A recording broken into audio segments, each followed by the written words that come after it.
Welcome to episode 24 of Ernie O'Malley's Journey. This time we are the start of the division of the IRA in January 1922. So where is Ernie now? He's still a commander of the 2nd Southern Division. The truce has been signed. He's feeling very depressed and bitter about that. It's not what he had been thinking of. And what is technically happening in terms of the treaty? It was signed on December 6th in London. It was brought back, approved by the cabinet, and now being debated in the Parliament. Parliament had debated it in December and again in January. In the meantime, the British had approved the treaty, and so the Irish were up against what might happen. I mean, if they defeated the treaty, what would happen? Anyway, the treaty was approved on January 7 by a vote of 64 to 57. So that meant the Republicans had lost. De Valera had to resign. Arthur Griffith was appointed as president in his place. The Republican ministers resigned, and Richard Mulcahy became the Minister of Defense. Now, technically, there was a second hoop that needed to be cleared, which was on January 14. The Government of Ireland Act recalled that that government in Dublin had to approve the treaty. And so they approved the treaty in large numbers, because the Republicans had already resigned and were not present.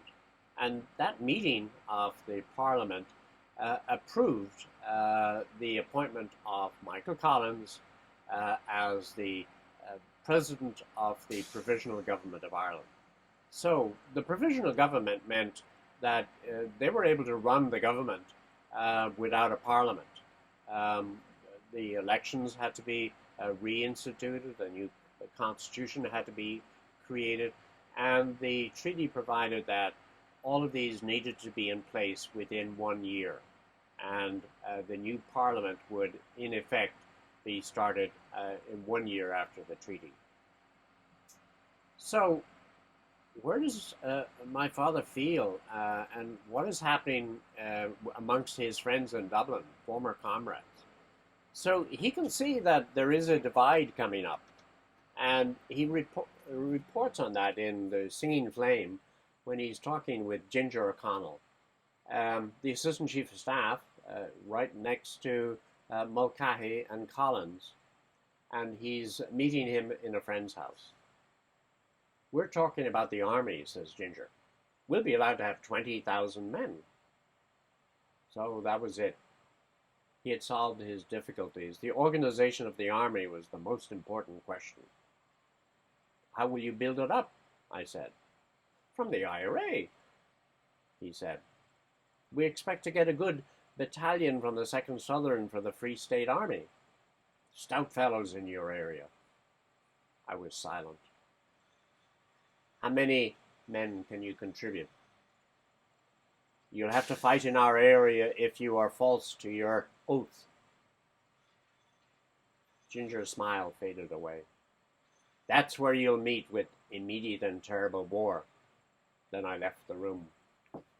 So there's a reference to the immediate and terrible war, which actually Lloyd George had used against the Irish delegation. And here Ernie O'Malley is saying to the people who accepted the treaty that if you come down the country and try to create an army for this new state and impose that law on us, you too will be suffering the same fate, which is an immediate and terrible war. So he's actually predicting a strong attitude of what the Civil War might be and will be.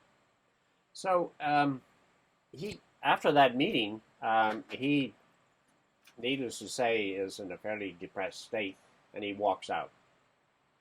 All that evening, I walked from street to street. I was sick at heart. The splendid dream we had built up was toppled like a house of cards. I found myself near the National Gallery. I went in. Often I had come there for peace and quiet. The Italian and Dutch rooms seemed filled with ugly daubs today. I walked out again. It was no good trying to sit and think. There was no solution now. The majority of the armed staff had their minds made up. How long since? Ginger O'Connell had worked the situation out. How often had we vowed as we sat around the turf fires or tramped with squelching feet, the rain dripping from our boots, that in our generation the fight would finish. We would save the boys to come from what we had seen our people go through, when we felt others would take our places. Was the sacrifice in vain? We were strong in faith and spirit and men. We had built up a government that the people respected and trusted. In our strength, did we do what we had never thought of doing in our weakness, betray the strength and independence of Ireland? What would the Fenians have done in their day if the heritage of the trust had been violated? What would this poor dead generations who had toiled, landless, starved, homeless, beaten to their knees, cowed, disheartened, with the vision of in their hearts have done? They did not matter. They did not barter. We were to become part of the British Empire and lose our souls.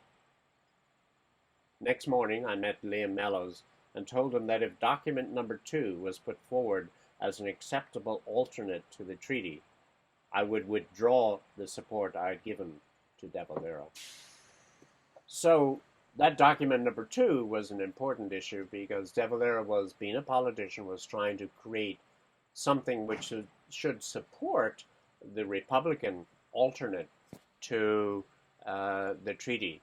But De Valera's document number 2 was offering an external association with the British Empire. And so you can see in my father's strong words to his colleague Mellows that even that would be unacceptable and that the fight would be on again. So what we see is the division is starting. Ernie is up in Dublin, and he's making an assessment of where people are, where his comrades are. Some of the officers of the headquarters, the chief of staff, the assistant and deputy chiefs, director of intelligence, adjutant general, director of organization, director of training, quartermaster general, and director of publicity, approved of the treaty and would naturally strengthen their political positions by reason of their army status. 3 of them were members of the Dáil. The directors of engineering, chemicals, munitions, and purchases were still Republicans. The commanding officers of the 1st, 2nd, and 3rd Division, the 3rd and 4th Western Division, the 4th Northern Division, and Dublin Brigades remained Republicans. The commanding officers of the 1st Eastern and 1st Western, 1st, 2nd, and 3rd Northern, some of the other brigades, still undivisionalized, were pro-treaty. I knew from the conversation I had with Ginger that a Free State Army would be built up. I had no longer any faith in Collins or Mulcahy.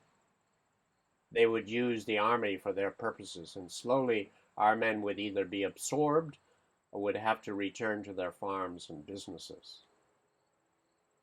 I was in Dublin, and Rory O'Connell called a meeting. Rory came to the door and asked and told me, "Welcome. We are all here now. You know why you were summoned." And he asks my father, "Well, Ernie, what do you think?" The sooner we form an independent headquarters, the better, I replied. The men do not know what to do. Time is on the side of those who want to wear us down. Once we take a definitive step, we'll know exactly where they stand. They have the money, said Bill Pinkerton, the press, the clergy, and the arms. All our areas are being sapped in one way or another. I vote we here and now form an independent headquarters. And so you see, the battle is on almost. Not technically, but summoning in the future what will happen. And where's Ernie in all of this, and what insights do we have about him? He's still the Republican, the fighter, the man who has the dream of the Republic. He's not the politician. Now, is that good or bad? Does he have the wisdom and the oversight to see what the other men who were in a political position and had dual loyalties to the people and to the parliament, and could he have that perspective?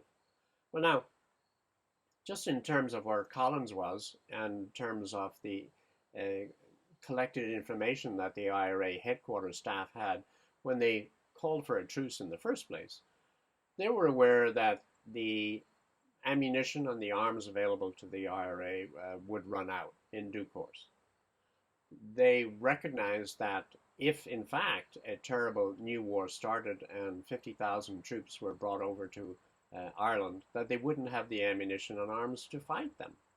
And so, whereas Ernie was feeling how the people felt down the countryside, and how good that they had been, and how victorious they had been, not only in the recent months of the end of the War of Independence, but during the truce, where they had been, in effect, fighting for training and becoming a solid army, a real army that could be focused and bring power against the British.